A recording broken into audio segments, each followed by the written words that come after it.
YS ఫ్యామిలీలో ఇన్ని రకాలైనటువంటి ఒక కుట్రలు కోణాలు చూస్తున్నాను. బహుశా మనం ఏ ఫ్యామిలీలో ఇన్ని రకాలైనటువంటి ఒక ట్విస్ట్లు అయితే మనం చూస్తుండేది. వివేకం అనే సినిమాలో చాలా చక్కగా కంటికి కట్టినట్టుగా ఏం జరిగింది అనేది మనకి చాలా స్పష్టంగా కనిపించింది.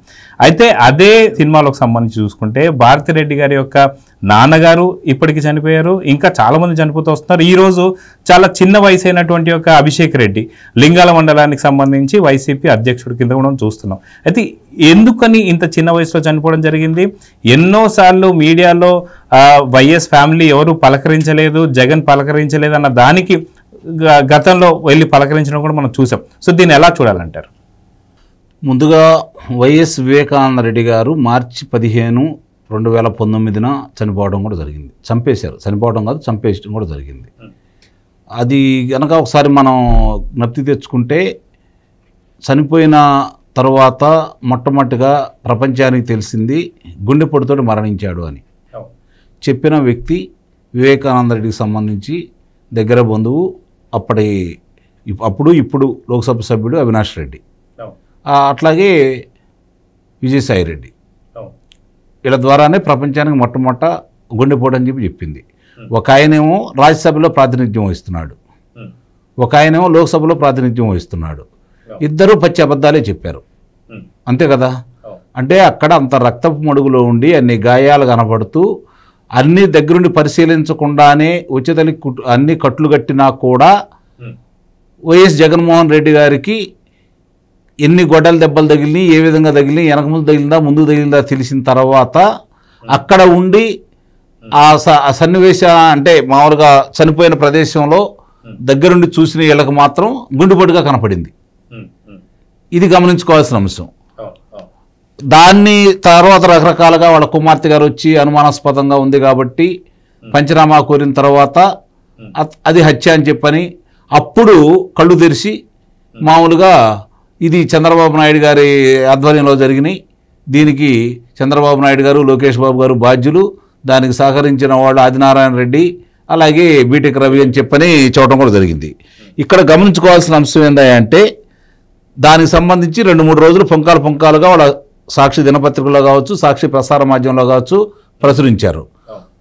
ఆ తర్వాత కుమార్తె అనుమానంతో పాటు ఎవరి మీద జరిగిందనేది వాళ్ళ కుటుంబ వ్యవహారంగా అర్థమైపోయి కుటుంబ సభ్యులే దీనికి కారణం చెప్పి తెలిసిన తర్వాత న్యాయం కోసం పోరాడుతుంటే అన్న ముఖ్యమంత్రిగా ఉండా కూడా మనకు న్యాయం జరగదని చెప్పని, అన్న ముఖ్యమంత్రిగా ఉన్న రాష్ట్రంలో న్యాయం జరగదని చెప్పని ఆమె సుప్రీం న్యాయస్థానం దాకా వెళ్ళి పక్క రాష్ట్రానికి బదిలీ చేయించుకొని తర్వాత ఒక్కొక్క విషయాలన్నీ బయటపెట్టి కుటుంబ సభ్యుల వివరాలతో సహా అవినాష్ రెడ్డి ఎవరు ఎప్పుడుతోటి మాట్లాడాడు, ఏమేమి జరిగిందని చెప్పని ప్రపంచానికి తెలియజేశారు. ఆ విషయంలో మాత్రం నిస్సందేహంగా వైఎస్ సునీత గారి యొక్క పోరాట పటిమకి మనం నిస్సందేహంగా అభినందించాలి. ఇప్పుడు దానికి సంబంధించి మార్చి 15వ తారీఖు 2019 నాడు ఆయన చనిపోతే దానికి ఒక సాక్షిగా ఉన్నటువంటి శ్రీనివాసులు రెడ్డి అదే సంవత్సరం సెప్టెంబర్ 2వ తారీఖు నాడు చనిపోయాడు, అనుమానాస్పద మృతి. తర్వాత వైఎస్ భారతి గారి తండ్రి గారు అయినటువంటి ఈసీ గంగిరెడ్డి గారు 2020 అక్టోబర్ 20 కూడా చనిపోయాడు, అది అనుమానాస్పద మృతి. తర్వాత 2022 గంగాధర్ రెడ్డి ఆయన కూడా చనిపోవడం కూడా జరిగింది, ఎప్పుడు జూన్ 9వ తారీఖున.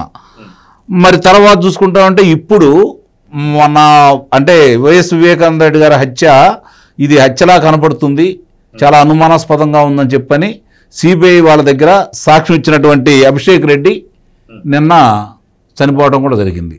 అంటే ఒకనాడు పరిటాల రవి గారి హత్యకు సంబంధించి ఎవరైతే ఉన్నారో పాత్రదారులు సూత్రధారులుగా చెప్పుకున్న వ్యక్తులకు సంబంధించి పాత్రధారిగా చెప్పుకున్నటువంటి మొద్దుసీన్ని చంపేశారు, ఇది కారాగారంలో.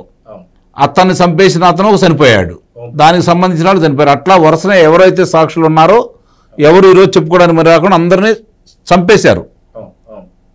మళ్ళీ అదే క్రమం ఇక్కడ కొనసాగుతుందనే భావన ప్రజల్లో విస్తృతంగా ఉంది. కొన్ని అనుమానాలు కూడా దీనికి బలపడతా ఉన్నాయి.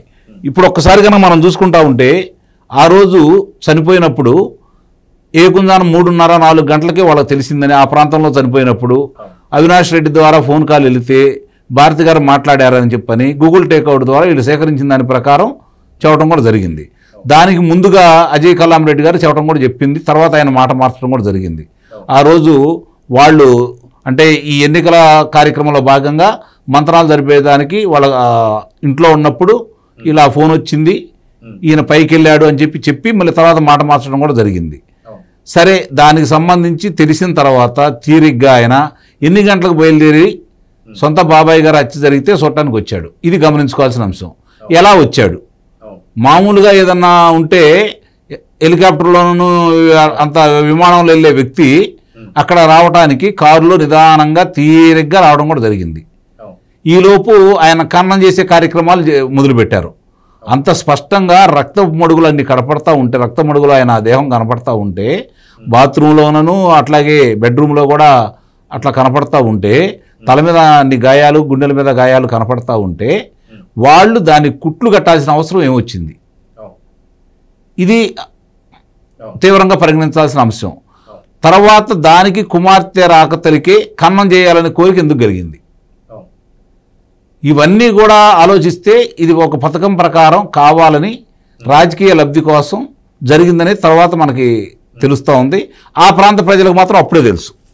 ఎందుకంటే వైఎస్ వివేకానంద రెడ్డి కావచ్చు, వైఎస్ రాజశేఖర రెడ్డి గారు కావచ్చు, వాళ్ళ కుటుంబానికి సంబంధించి, ఇప్పుడు జగన్మోహన్ రెడ్డి గారు కావచ్చు, అవినాష్ రెడ్డి గారి కుటుంబానికి సంబంధించి ఆ బజార్లో వెళ్ళటానికే ఎవరికి ధైర్యం ఉండదు.